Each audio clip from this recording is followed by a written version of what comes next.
നമ്മളെപ്പോഴും വലിയ വലിയ വിഷയങ്ങൾ വരുമ്പോൾ മാത്രമാണ്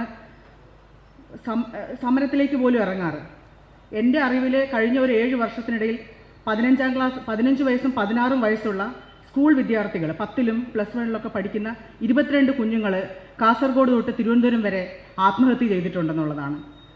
അതിൽ എനിക്ക് ഏറ്റവും ഭീകരമായിട്ട് തോന്നിയിട്ടുള്ളത് കൊല്ലം മയ്യനാട് ഹയർ സെക്കൻഡറി സ്കൂളിൽ ഒരു ദളിത് വിദ്യാർത്ഥിനി ലിപ്സ്റ്റിക്ക് തേച്ചു എന്ന് പറഞ്ഞിട്ട് അധ്യാപിക ക്ലാസ്സിൽ വെച്ചിട്ട് അവളെ ഒരു പ്രോസ്റ്റിറ്റ്യൂട്ടിനെ പോലെ ഡീഫമേഷൻ ചെയ്ത് സംസാരിച്ചു. ഒരു കൊച്ചു പെൺകുട്ടിയെ നിങ്ങൾ ആലോചിച്ച് നോക്കണം. ജീവിതം എന്തെന്ന് അറിയാത്ത പഠിക്കാനായിട്ട് സ്കൂളിൽ വരുന്ന ഒരു കൊച്ചു പെൺകുട്ടിയെ ഒരു പ്രോസ്റ്റിറ്റ്യൂട്ടിനെ പോലെ ഒരു ക്ലാസ് റൂമിൽ മറ്റ് 40ഓളം കുട്ടികൾക്ക് മുന്നിൽ വെച്ച് വിചാരണ ചെയ്തു. അവളുടെ മുഖം പിടിച്ച് ഭിത്തിയിൽ ഉരച്ചു. അവൾ ആ അപമാനിതയായ ക്ലാസ് റൂമിൽ നിന്ന് ഇറങ്ങിപ്പോയി നേരെ പോയി തൂങ്ങി മരിക്കുകയാണ് ചെയ്തത്. ഇപ്പോൾ ഒരു 4 മാസമായിട്ടുള്ള സംഭവം നടന്നിട്ട്. പിറ്റേ ദിവസം അവളുടെ അടക്കമായിരുന്നു. ആ അടക്കത്തിന് പോയപ്പോൾ അവളുടെ അച്ഛനും അമ്മയും ആ ചുറ്റുവട്ടത്തെ വീടുകളിലുള്ള 5-6 പട്ടികജാതി കുടുംബങ്ങൾ മാത്രം ആ അടക്കത്തിന് വന്നിരിക്കുന്നതാണ്. അവൾ ആ 10ാം ക്ലാസ് വരെ പഠിച്ച ആ ഗവൺമെൻറ് സ്കൂളിലെ ഒരു അധ്യാപകരോ അവളുടെ സുഹൃത്തുക്കളോ അവളുടെ സുഹൃത്തുക്കളുടെ പേരൻസോ PTA എന്തിന് അവളുടെ ക്ലാസ് ടീച്ചർ പോലും ആ ശവമടക്കിന് വന്നില്ല എന്നുള്ളതാണ്. അപ്പം നിങ്ങൾ ആലോചിക്കണം, ഇത് 22ാമത്തെ കൊല്ലം. ഇത് മാത്രമൊന്നുമല്ല, പൂയപ്പള്ളിയിൽ കുട്ടമ്പിള്ള ഒരു ഗവൺമെൻറ് സ്കൂളുണ്ട്. അവിടെ നമ്മുടെ ഒരു ചെവി കേൾക്കാത്ത കുഞ്ഞിനെ ക്ലാസ് ടീച്ചർ, അവൾക്ക് കുറച്ച് കേൾവിക്കുറവാണ്, അവൾ അധിക്ഷേപിച്ചിട്ട് ഓടി വന്ന കിണറ്റിലേക്ക് ചാടുകയാണ് ചെയ്തത്. അത് ആ സംഭവം നടന്നിട്ട് ഇപ്പോൾ ഒരു 8 മാസം ആ സംഭവം നടന്നിട്ട്. നേമത്തെ ഒരു സ്കൂളിൽ നമ്മുടെ ഒരു പെങ്കൊച്ച് സൂയിസൈഡ് ചെയ്തു. അന്ന് ടീച്ചറെ എല്ലാവരും പ്രതിക്കൂട്ടിലാക്കി ടീച്ചറുടെ പേരെഴുതി വെച്ചാൽ പോലും നിങ്ങൾ ആലോചിക്കണം, ഒരു നടപടിയും ഇവിടെ ഉണ്ടാകത്തില്ല. ഇവിടുത്തെ പൊളിറ്റിക്സും ഇവിടുത്തെ അധ്യാപക സംഘടനകളെല്ലാം ഈ കേസുകളെല്ലാം ഒതുക്കി പോകുന്നത് കൊണ്ടാണ് ഒരു മാധ്യമങ്ങളിൽ പോലും ഇതൊരു വാർത്തയായിട്ട് വരാത്തെന്നുള്ളതാണ്. നമുക്കറിയാം, നമ്മളൊക്കെ ഒരു വിഷയത്തിൽ ഇടപെടുന്ന സമയത്ത് ഇത് നടപടി ഉണ്ടാവുമോ എന്നുള്ളത് നമുക്ക് അറിയാനായിട്ട് സാധിക്കും. പക്ഷേ അങ്ങനെ ഇപ്പം ഉദാഹരണത്തിന് ഞാൻ പറയാം, ഇപ്പം രാജ്ഭവനിൽ ഗവർണറുടെ അവിടെ ഒരു ആദിവാസി യുവാവ് ജോലി ചെയ്തുകൊണ്ടിരുന്നു. അപ്പം അവനെ അവിടുത്തെ നായന്മാരായിട്ടുള്ള മറ്റു ഉദ്യോഗസ്ഥർ, കാരണം ഗവർണറുടെ അവിടെ അറിയാമല്ലോ, അവർ പട്ടികജാതിക്കാരെ തൂക്കാനും തുടയ്ക്കാനും മാത്രമേ അവർ ഉപയോഗിക്കുകയുള്ളൂ. ബാക്കിയെല്ലാം പാരമ്പര്യമായിട്ട് നായന്മാരെ കൈകാര്യം ചെയ്യുന്ന പോസ്റ്റുകളെ അവിടെയുള്ളൂ. അത് അന്നും ഇന്നും അങ്ങനെ തന്നെയാണ്. അവിടെ ഒരു ക്ലറിക്കൽ പോസ്റ്റിൽ പോലും ഒരു പട്ടികജാതിക്കാരൻ ഇരിക്കുന്നില്ല എന്നുള്ളത്. അവർക്കൊരു അജണ്ടയുണ്ട്. അവർ പറയും നിങ്ങൾ ഫയൽ തൊടുന്ന ഒരു ജോലി നിങ്ങളെ ഏൽപ്പിക്കത്തില്ല എന്ന് അവർ പറഞ്ഞിട്ടുണ്ട്. അപ്പോൾ ആ തോട്ടം നനയ്ക്കുന്ന ആ ആദിവാസി യുവാവിനെ അവിടുത്തെ 2-3 ഉദ്യോഗസ്ഥർ ചേർന്ന് മർദ്ദിച്ചു. അതിന് റീസൺ ഉണ്ട്. ഗവർണർക്ക് കൊടുക്കുന്ന പച്ചക്കറിയിൽ അവർ ഒരു വിഷം ഒരു പ്രോഡക്റ്റ് അവർ തെളിച്ചു. അപ്പോൾ ആ ആദിവാസി വിതിരെന്ന് വരുന്നവനാണ്. അപ്പോൾ അവൻ പറഞ്ഞു, ഞങ്ങളാരും ഇത് തെളിക്കാറില്ല, ഞങ്ങൾ നാച്ചുറൽ വളമാണ് ചെയ്യുന്നത്, ഇത് തെളിച്ചാൽ മരണം വരെ സംഭവിക്കാം, അത് സ്പെഷ്യൽ ബ്രാഞ്ച് അറിയും എന്നുള്ളത് കൊണ്ട് അവന് മർദ്ദിച്ച ശേഷം പിന്നീട് അവൻ ഹോസ്പിറ്റലിൽ അഡ്മിറ്റായി. 1 മാസം കഴിഞ്ഞപ്പോൾ ആശുപത്രിയിൽ തന്നെ മരിക്കുകയാണ് ചെയ്തത്. അപ്പം നമ്മൾ ഈ വിഷയം ഉയർത്തിക്കൊണ്ട് വന്നപ്പോൾ ഞാനിത് ആദ്യം ഒരു ഫേസ്ബുക്ക് പോസ്റ്റ് ഇട്ടാണ് പുറത്തറിയിച്ചത്. അപ്പം തന്നെ എന്ത് ചെയ്തു, മുഖ്യമന്ത്രിയുടെ ഓഫീസിൽ നിന്ന് കന്റോൺമെന്റ് ACPക്ക് ഒരു കോൾ പോയി, നിങ്ങൾ അടിയന്തരമായിട്ട് കേസെടുത്ത് അത് നടപ്പിലാക്കണം എന്നുള്ളത്. കേസെടുക്കും. പക്ഷെ നിങ്ങൾ ആലോചിക്കണം, നിതിൻ രാജ് മരിച്ചിട്ട് അങ്ങനത്തെ ഒരു കോള് അല്ലെ അങ്ങനത്തെ ഒരു ചർച്ച മുഖ്യമന്ത്രി പിണറായി വിജയന്റെ മണ്ഡലത്തിൽ അങ്ങനത്തെ ഒരു കൊലപാതകം നടന്നിട്ട്, അത് കൊലപാതകം തന്നെയാണ്.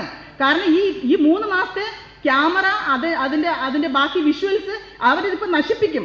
പോലീസുകാരെ നമ്മളെ തെറ്റിദ്ധരിപ്പിക്കുന്ന രീതിയിൽ ഒരു ചെറിയ കഷണം വീഡിയോ വിഷ്വൽസ് മാത്രം ഇട്ടിട്ട് പൊതുസമൂഹത്തെ തെറ്റിദ്ധരിപ്പിക്കുകയാണ്.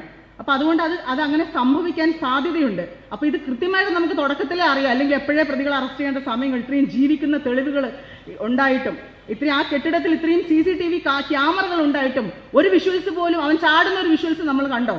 അവനെ വീഴുന്ന ഒരു വിഷ്വൽസ് കണ്ടോ? അവനെ എടുത്ത് ആശുപത്രിയിൽ കൊണ്ടുപോകുന്ന ഒരു വിഷ്വൽസ് നമ്മൾ കണ്ടോ? ഇല്ല. 2.5 മണിക്കൂർ അവിടെ കിടത്തി എന്നാണ് പറയുന്നത്. ആ 2.5 മണിക്കൂറിന് ശേഷമാണ് അവൻ ആശുപത്രിയിൽ എത്തിക്കുന്നത്. അപ്പം നമ്മൾ ആലോചിക്കണം, ഇത് എന്തുമാത്രം ക്രൂരതയായിട്ട് ഉള്ള കാര്യമാണെന്നുള്ളത്. ഈ 2013 ഞാനൊരു ദിവസം ഈ ഞാറനീലി, നമുക്കൊരു ഇന്ത്യയിലെ ഏക പട്ടികവർഗ CBSE MRS ആണ് ഞാറനീലിയിലുള്ളത്. ഇന്ത്യയിലെ ഏക പട്ടികവർഗ CBSE MRS. അവിടെ ഒരു പ്രിൻസിപ്പൽ ഉണ്ടായിരുന്നു, ഷാനിമോൾ. അപ്പം ഈ പേരൻസ് എന്നെ രാത്രി വിളിച്ചിട്ട് പറയുകയാണ് 2 പെൺകുട്ടികൾ സൂയിസൈഡ് അറ്റംപ്റ്റ് ചെയ്തു എന്ന്. അപ്പം ഞാനിവിടെ തിരുവനന്തപുരം റൂറൽ SP അറിയിക്കുകയാണ്. സാറിനെ അറിയിച്ചിട്ടാകുമ്പോൾ സാർ പറഞ്ഞു, ശരി ഞാൻ പറഞ്ഞു, സാറേ എനിക്ക് അങ്ങോട്ട് പോകണം എന്ന് പറഞ്ഞു. അപ്പോൾ ഇവിടുന്ന് ഞങ്ങളൊരു പോലീസ് ജീപ്പിൽ ഞങ്ങൾ വനിതാ CI ആയിട്ട് ഞങ്ങൾ ഞാറനീലിക്ക് പോയി. രാത്രി അവിടെ എത്തി. പാലോട് CIയും കൂടെ ഞങ്ങളുടെ കൂടെ ജോയിൻ ചെയ്തു. അവിടുന്ന് ഒരു വലിയ ഹാളുണ്ട്. ആ ഹാളിൻ്റെ അകത്ത് 430ഓളം കുട്ടികളെ മാത്രം ഇരുത്തി ടീച്ചേഴ്സിനെയും മറ്റ് അനധ്യാപകരെയൊക്കെ പുറത്താക്കി. എൻ്റെ കയ്യിൽ നിന്ന് ഡയറി പേപ്പറൊക്കെ കുട്ടികൾക്ക് പരാതി എഴുതാനായിട്ട് കൊടുത്തു. 125 പരാതി. നിങ്ങൾ വായിച്ചാൽ ഞെട്ടിപ്പോവും. നിങ്ങൾ ആ സ്ഥാപനത്തിന് തീയിടും. ഞാൻ പിന്നെ അങ്ങോട്ടേക്ക് പോകാത്തതെന്ന് വെച്ചാൽ ഞാൻ തന്നെ തീയിട്ട് പോകും. അതുകൊണ്ട് ഞാൻ പേടിച്ചിട്ടാണ് ഞാൻ പിന്നെ അങ്ങോട്ടേക്ക് പോകുന്നത്. പക്ഷേ ഒരു കാര്യം ഞാൻ ചെയ്തു, ആ ഷാനിമോൾ എന്ന് പറയുന്ന ആ പ്രിൻസിപ്പലിനെ സർവീസിൽ ഞാൻ ടെർമിനേറ്റ് ചെയ്ത് കളഞ്ഞു. പക്ഷെ നിങ്ങൾ ആലോചിക്കണം, അത് കോൺഗ്രസിന്റെ കാലത്താണ് ആ ഷാനിമോളെ ടെർമിനേറ്റ് ചെയ്തെങ്കിൽ കുഞ്ഞുങ്ങൾ ഇതുപോലെ ആത്മഹത്യയിലേക്ക് തള്ളിവിട്ട ആ പ്രിൻസിപ്പള് 50 ലക്ഷം രൂപ പിന്നീട് വന്ന ഏതോ ഒരു രാഷ്ട്രീയ നേതാവിന് കൊടുത്തത് ഇപ്പോഴും മലയൻകീഴ് MRSൽ ജോലി ചെയ്യുന്നു എന്നുള്ളതാണ്. ഇവിടുത്തെ 12 കേസ് വീണ്ടും മലയോടെ വിളപ്പിൽശാല പോലീസ് സ്റ്റേഷനിൽ രജിസ്റ്റർ ചെയ്തിട്ടുണ്ട്. CWC പോയി രജിസ്റ്റർ ചെയ്ത് ഈ കുട്ടികൾ അതുപോലെ ടോർച്ചർ ചെയ്യുന്നു. 7 പട്ടികജാതി പട്ടികവർഗ വിഭാഗത്തിലുള്ള അധ്യാപകരെ മാത്രം അവരെ എപ്പോഴും പുറത്താക്കും. അവരോട് പറയും നിങ്ങളെ ഞാൻ പോക്സോ കേസ് കൊടുക്കും എന്ന് പറഞ്ഞ് പുറത്താക്കും. അന്ന് ആ ഷാനിമോൾ എന്ന് പറയുന്ന പ്രിൻസിപ്പലിനെ ഇപ്പം രാധാകൃഷ്ണ മിനിസ്റ്റർ ഇരിക്കുമ്പോൾ ആ മിനിസ്റ്റർ അവരെ പുറത്താക്കാൻ നോക്കിയിട്ട് മിനിസ്റ്റർ പോലും തോറ്റുപോയെന്ന് ഓർക്കണം. അപ്പൊ എത്ര വലിയ സാമ്പത്തിക സ്വാധീന ശക്തി ഇവിടെ പ്രവർത്തിക്കുന്നുണ്ട് നമ്മൾക്കെതിരായിട്ട്. അതുകൊണ്ടാണ് നമുക്ക് ഇവരെ പോലെയുള്ളവരൊന്നും നമുക്ക് തൊടാൻ സാധിക്കാത്തത്. അപ്പൊ ഈ സ്കൂളിൽ മാത്രമല്ല എല്ലായിടത്തും. ഇപ്പൊ ഇനി വേടന്റെ വിഷയത്തിലേക്ക് വരാം. ഒറ്റ ഒരു കാര്യം പറയാനുണ്ടായിരുന്നു, നമ്മൾ അറിഞ്ഞിരിക്കേണ്ട ഒരു വിഷയമാണ്. വേടന്റെ ആ വിഷയത്തിൽ ഇവിടെ BJPയുടെ ഒരു ചാനൽ, ഒരു കമ്പനിയുണ്ട്, വരാഹി അനലിസ്റ്റാണ്. ഈ ഒരു ശ്രീകുമാർ മേനോൻ എന്ന് പറയുന്ന ആൾക്കാണ് കൊട്ടേഷൻ കൊടുക്കുന്നത്, PR വർക്ക് കൊടുക്കുന്നത് വേടനെ കുരുക്കാനുള്ള. അപ്പൊ ഇദ്ദേഹത്തിന്റെ തന്നെ മൊബൈലിൽ നിന്ന് ഗൂഗിൾ പേ എന്നാണ് ഈ പെൺകുട്ടികളുടെ ഫ്ലൈറ്റ് ടിക്കറ്റ് ബുക്ക് ചെയ്ത് അവരെ കൊണ്ടുവന്നത്, അവർക്ക് പരാതി എഴുതി കൊടുത്തത്. ഇവിടെ വലിയൊരു നമ്മുടെ ആശയങ്ങളെ തകർക്കാനായിട്ടും നമ്മളെ തകർക്കാനായിട്ടും ഇവിടെ ഒരു വിഭാഗം അതുപോലെ കണ്ണ് തുറന്ന് PR വർക്കുമായിട്ട് പ്രവർത്തിക്കുന്നുണ്ടെന്നുള്ളതാണ്. നമ്മളും ഇത്തരത്തിൽ ലൈവായി നിരന്തരം നമ്മുടെ ഈ വിഷയത്തിൽ നിന്ന് വിട്ടുപോകാതെ സമൂഹ മാധ്യമങ്ങളിൽ നമ്മൾ ഈ പ്രശ്നം 28-ാം തീയതി എന്നല്ല, നമ്മൾ എപ്പോഴും നിരന്തരം ഇത് ഉന്നയിച്ചുകൊണ്ടിരിക്കുമ്പോൾ മാത്രമേ നമ്മുടെ പ്രശ്നങ്ങൾ ലൈവായി നിൽക്കുന്നുള്ളതാണ്. പക്ഷേ വേടനെ അവർക്ക് കുരുക്കാൻ സാധിച്ചില്ല. പക്ഷെ വേടന് നല്ലൊരു പൊളിറ്റിക്കൽ സപ്പോർട്ട് കിട്ടിയതുകൊണ്ട് വേടനെ നമുക്ക് ജയിലിലാവാതെ നമുക്ക് തിരിച്ചു കിട്ടി എന്നുള്ളതാണ്. പക്ഷേ വേടന്റെ വലയിൽ വീണ ഒരാളുണ്ട്, ഇവിടുത്തെ വനംവകുപ്പ് മന്ത്രി AK ശശീന്ദ്രൻ. അയാളെന്താ പറഞ്ഞ, വേടന്റെ കേസ് രജിസ്റ്റർ ചെയ്യും മുമ്പേ അവൻ പറഞ്ഞത് 7 വർഷം അവനെ ജയിലിലിടാനുള്ള വകുപ്പ് പോലീസ് ഇപ്പോൾ FIR ഇടുമെന്നാണ് പറഞ്ഞത്. അപ്പൊ നിങ്ങൾ ഓർക്കണം, നമ്മളെ ഈ പ്ലാൻഡ് ആയിട്ട് നമ്മളെയൊക്കെ തകർക്കാനായിട്ട് എത്ര മനുഷ്യര് ഇവിടെ കണ്ണു തുറന്നിരിക്കുകയാണ്. നമ്മള് പ്രതിപ്രവർത്തിക്കേണ്ടത്, നമ്മൾ പ്രതിരോധിക്കേണ്ടത്, കാലങ്ങളായിട്ട് പ്രതിരോധിക്കേണ്ടതിന്റെ ബാക്കിയാണ്. അപ്പൊ തീർച്ചയായിട്ടും ഈ ഒരു സമരം കൊണ്ട് നമ്മൾ ആക്ഷൻ കൗൺസിൽ എന്നാൽ ഒരൊറ്റ ആക്ഷൻ കൗൺസിൽ, സംഘടനകളല്ല. ആക്ഷൻ കൗൺസിൽ എന്നാൽ ഒരൊറ്റ ആക്ഷൻ കൗൺസിലാണ്. അത് അങ്ങേത്തലയോളം നമ്മുടെ തലമുറകളോളം ഈ ആക്ഷൻ കൗൺസിൽ അങ്ങ് പോകണം. നമ്മളെ ഒരാൾ തൊടാൻ ഭയക്കുന്ന രീതിയിൽ ഈ ആക്ഷൻ കൗൺസിലിന് പ്രവർത്തിക്കാനായിട്ട് സാധിക്കണം.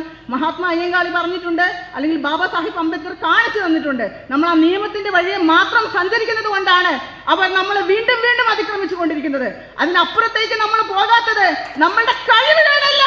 ഇന്ന് ഡോക്ടർ BR അംബേദ്കറുടെ കൊച്ചുമക്കളെ വിചാരിച്ചാൽ ഇതിലപ്പുറം ചെയ്യാൻ സാധിക്കും. അതിനുള്ള പവറുള്ളവര് ഇവിടെയുണ്ട്, ഈ കേരളത്തിൽ ജീവിച്ചിരിപ്പുണ്ടെന്ന് മാത്രം ഇവിടുത്തെ പൊതുസമൂഹം ഓർത്താൽ മതി.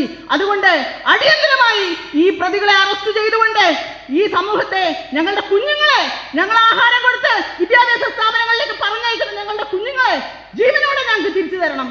ജീവിക്കാത്ത കുഞ്ഞുങ്ങളായിട്ടല്ല ഞങ്ങൾക്ക് തരണം, ജീവനോടെ ഞങ്ങൾക്ക് തിരിച്ചു തരണം എന്ന് മാത്രം അഭ്യർത്ഥിച്ചുകൊണ്ട് എന്റെ വാക്കുകൾ നിർത്തുന്നു. ഹർത്താലിന് പൂർണ്ണ പിന്തുണ. ജയ് ഭീം.